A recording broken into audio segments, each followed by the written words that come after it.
Well, the end of a successful hunt, and when you put a lot of time and energy into certain deer, seen this one the last couple years, but it was nice but not really worth shooting.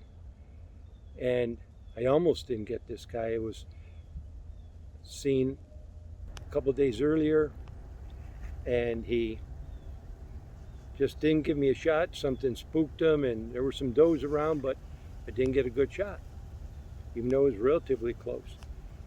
And I had a feeling it was the same deer and that he would be back, because most of the deer that I've gotten here is one and done.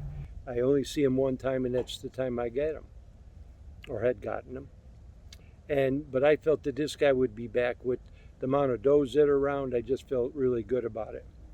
Sure enough, all of a sudden he materialized out of nowhere, but there were does around, and that's what brought him in. And I didn't even see him coming; he was already there. He made the same kind of trail where he did, or the same path that he did last time. Went around, started to come in, but I had two windows open in the ground blind, in the box blind, elevated, and that was bad. It was just enough wind where he caught wind, and he spun around, and that's usually the sign that when they make that spin, that's gone. They're gone.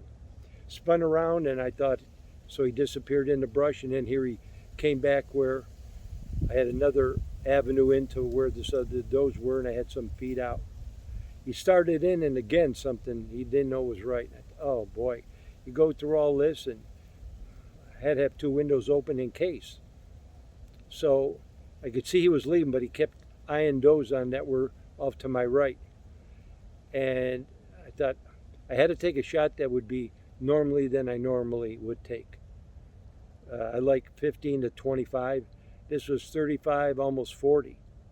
And it was thick, but there were big trees. Luckily, I had been clearing that area out, or I never would have got a shot.